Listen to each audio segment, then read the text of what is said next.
Continuamos en Sin Esquemas con nuestro segundo invitado, con quien tenemos el gratísimo placer de contar en esta ocasión, un amigo de muchos años, Ernesto Reina, quien es vicepresidente ejecutivo de un organismo de una preponderancia y una importancia fundamental en los tiempos actuales, que es el Consejo Nacional para el Cambio Climático, y donde sabemos que prácticamente a nivel mundial este tema de cambio climático, de medio ambiente, está jugando papel de primera línea o un lugar de primera línea en el mundo completo.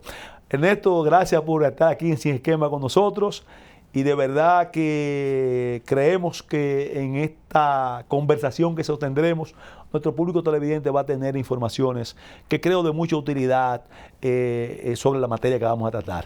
Bienvenido a Sin Esquemas. Gracias, Alberto. Y qué bueno encontrarse con amigos como usted o como tú. No, como yo, claro. Por la confianza que nos tenemos. Claro, somos amigos. Y llegar a las casas del pueblo dominicano con informaciones que deben de manejarse y que debe conocer toda la población, porque estamos hablando de enfrentar un mal que está como una espada sobre la cabeza de todo el planeta.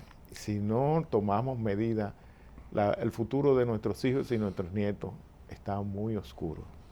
Y precisamente hablando de un tema que no es un tema donde el cual tú puedes fácilmente, si no asumes con responsabilidad las cosas que hay que hacer, de un momento a otro resolver una situación que permanentemente se va acumulando, acumulando, y a veces se hace hasta irreversible el daño que se haga. Pero en ese sentido, Ernesto, ¿cuáles son los retos o las preocupaciones mayores desde el punto de vista de la labor que realizas como vicepresidente ejecutivo del Consejo, la situación actual en materia de cambio climático?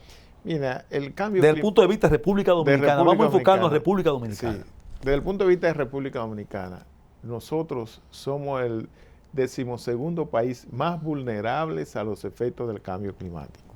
Es decir, que de los 196 países que conforman somos el número 13, en términos de 12 en vulnerabilidad.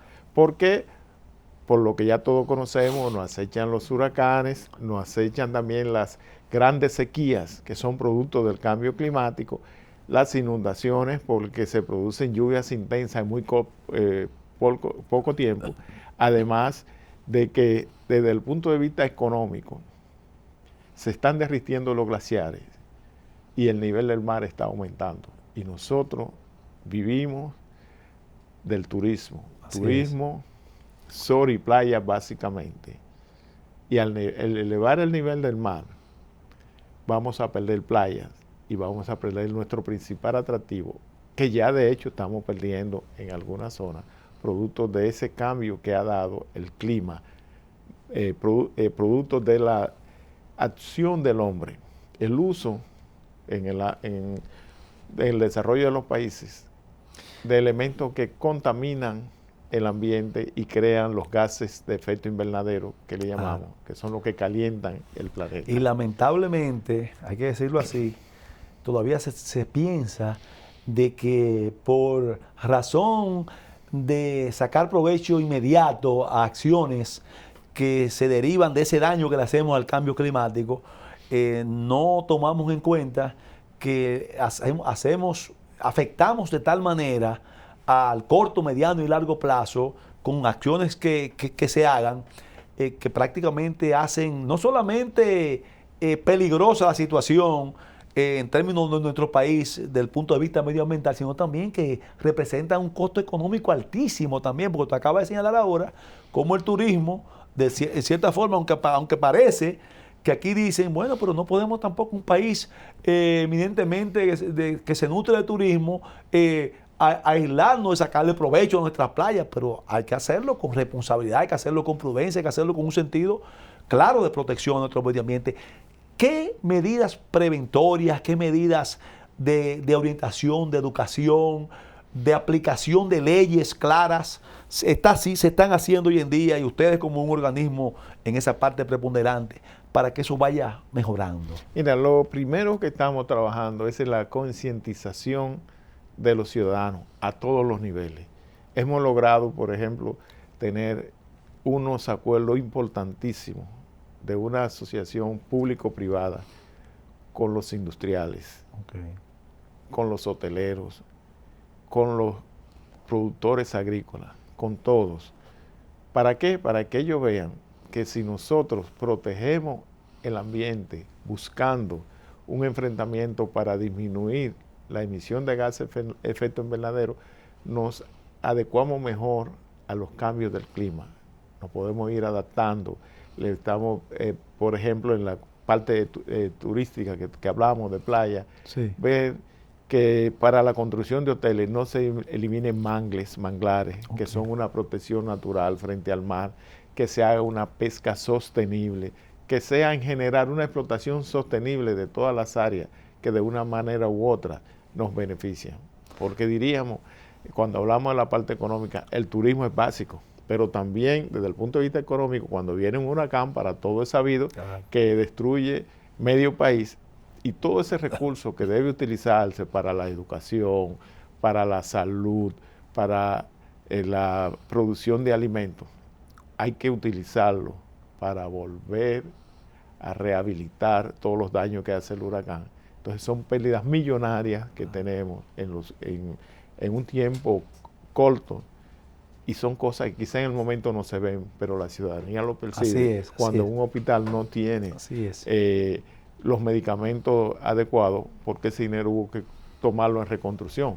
Además de que desde el punto de vista de salud, todas esas enfermedades, de las que le llaman enfermedades tropicales, como la chikungunya, el dengue, que son transmitidas por vectores que se desarrollan producto de este mismo cambio climático, de un mal manejo de nuestro ambiente. Evidentemente.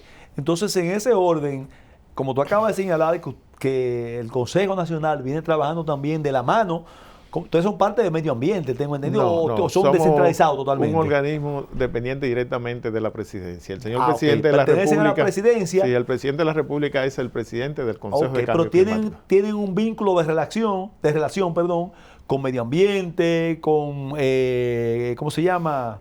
El otro ministerio. Prácticamente solamente con medio ambiente. Prácticamente con todos los ministerios, con obras públicas, con salud pública, con Hacienda, con planificación, economía, con, todos los ministerios deben de tener, porque forman parte del Consejo de Cambio Climático, deben tener oficinas de cambio climático para que sus acciones vayan en pro de la lucha contra esa variación. Este es un organismo, Ernesto, eminentemente técnico, ¿verdad? Técnico, es un organismo técnico, principalmente orientado a producir políticas que vayan a contribuir con que esta problemática cada día vaya reduciendo el impacto negativo que pueda provocarse por los daños al medio ambiente y, lógicamente, la preservación en términos generales de nuestro clima de manera apropiada. Ustedes entonces también tienen acuerdos directos y con colaboración técnica o técnica y económica de organismos internacionales. Bueno, nosotros nuestro mayor accionar fuera de lo directo del gobierno es con los organismos internacionales. Nosotros somos el punto focal de la Convención Marco de Cambio Climático de las Naciones Unidas.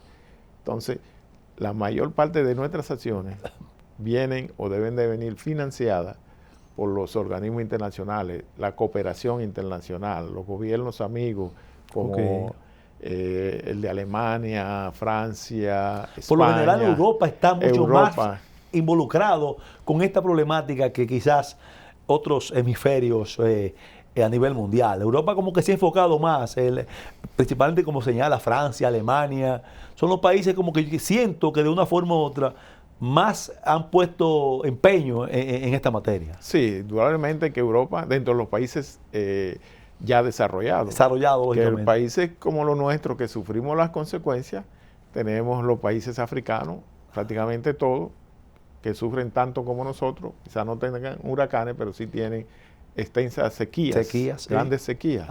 Los países asiáticos, que hay países asiáticos que ya están perdiendo su territorio por el alza de los niveles del agua.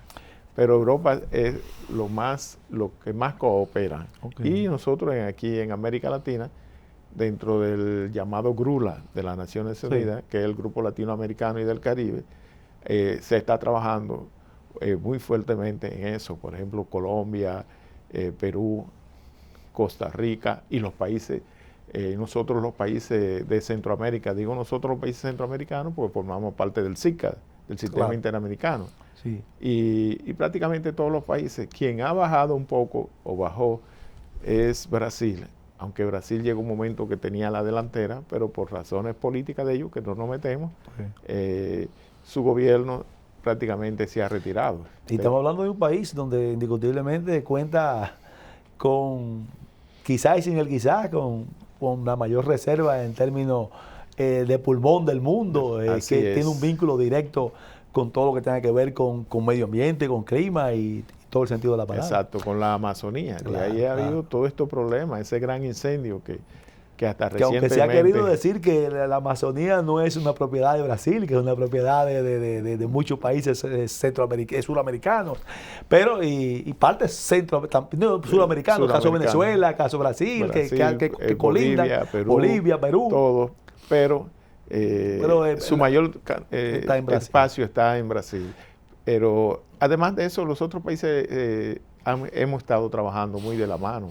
Por ejemplo, Argentina, Chile, que es donde se va a celebrar la conferencia mundial ahora del 2 al 13 de diciembre sobre cambio climático, que es donde se discuten toda la política a nivel mundial.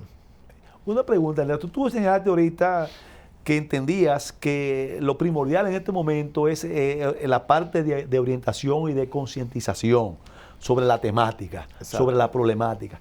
Pero si yo te preguntara, ¿cuáles serían 3 elementos puntuales en la agenda del Consejo de Cambio Climático conjuntamente con la concientización? Pues la concientización lo que debe traer que se logren esos 3 puntos, 4, 5, 1 que sea. ¿Cuáles serían esos en términos de prioridad en la cual ustedes se están concentrando? En términos de prioridad, reducción de los gases de efecto invernadero, reducción del uso de combustibles fósiles, con un manejo más responsable de esos combustibles. Es el número 1. Un manejo lo mejor posible de los residuos, básicamente los residuos sólidos, porque los residuos sólidos, además de que produce, donde se desarrollan los vectores que transmiten enfermedades, también produce un gas, el gas metano, que es altamente contaminante. El gas metano es 25 veces más contaminante para la atmósfera, tiene mayor efecto al calentamiento global que el dióxido de carbono. Sí. La única diferencia es que el metano es lo que llamamos un gas de vida corta y el dióxido de carbono es de vida larga. Sí. Pero eso, un buen manejo de eso. Y lo otro que no dejamos de preocuparnos dentro de la vulnerabilidad es los asentamientos humanos. Para proteger y tener resiliencia en el país, debemos tratar de que la menor cantidad de personas vivan al lado de zonas inundables. Porque eso es un mal. Y la parte de depredación, la parte... Bueno, la parte de... Y lógicamente de las famosas grancerías, sí, ese tipo pero de... Eso tiene otra connotación. Sí, pero la parte de reforestación es importantísimo, pero como país hemos avanzado bastante. Nosotros tenemos alrededor de un 40% de nuestro territorio cubierto por árboles. Se ha incrementado durante años el aprovechamiento de los árboles, lo que ha dado lugar a que la reforestación se haya convertido en algo que le interese al productor, a los agricultores. Claro.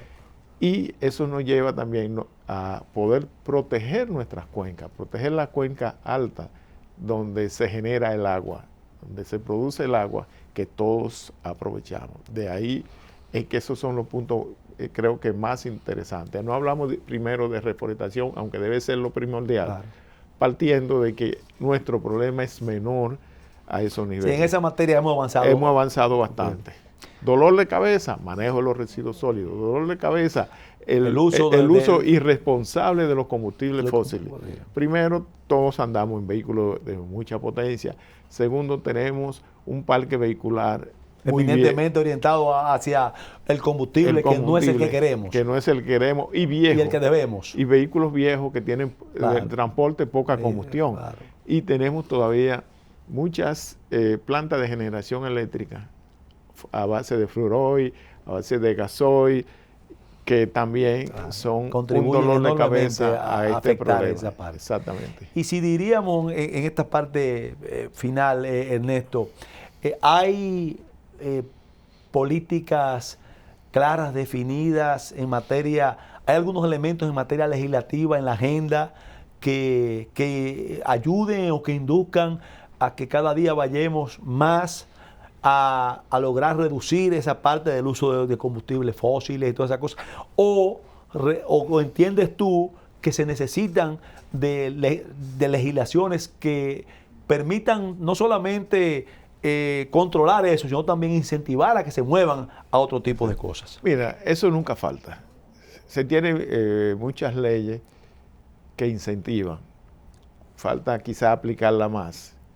Pero también necesitamos inducir más, por ejemplo, al uso de la producción de energías renovables. Sacarnos de nuestra mente un poco lo comercial.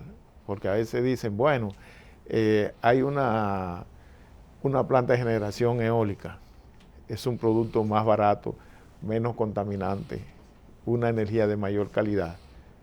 Pero decía alguien, y lo vi con mucha pena, que a veces los que tienen que tomar decisiones para fomentar esas energías, aunque hay una ley de fomento, dicen que van a dejar a las generadoras tradicionales sin mercado para su producto. No podemos pensar tanto. Y se ven lo ven como una amenaza. Como una amenaza. Y podría ser una amenaza, pero se puede transformar. Exactamente. Transformar esa amenaza es un efecto virtuoso. Mire, le voy a poner un ejemplo. Una empresa que me voy a reservar el nombre por fines éticos. Sí. Produce energía eólica. Esa empresa que también generaba o genera con derivados de petróleo, está cambiando a generar todo. Y nos dijo recientemente que en 10 años debe de generar 1000 megas de energía renovable, energía limpia.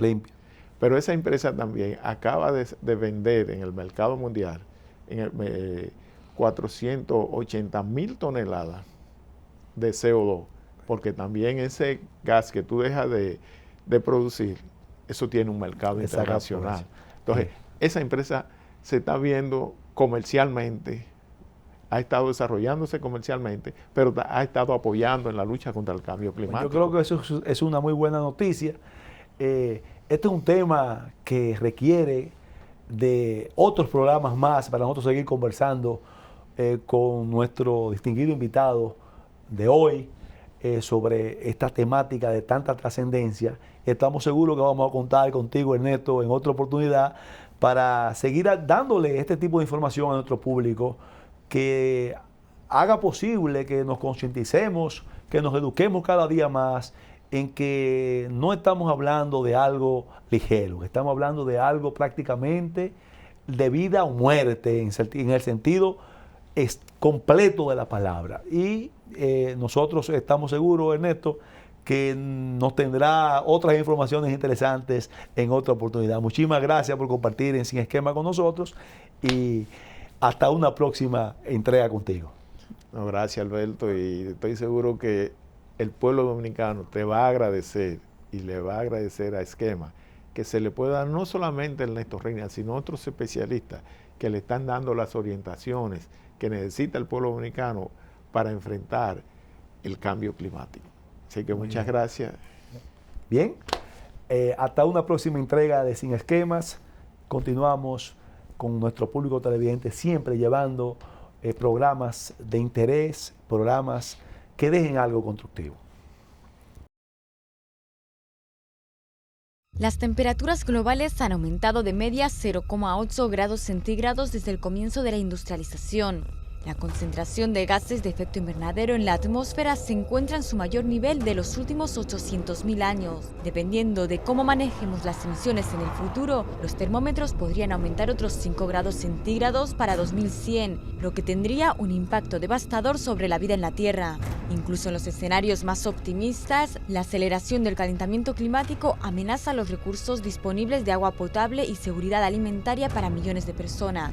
Los 4 mayores cultivos mundiales, trigo, maíz, arroz y soja, podrían reducirse. Para 2050, la producción de alimentos necesitará duplicarse para alimentar a los 9.000 millones de personas del planeta.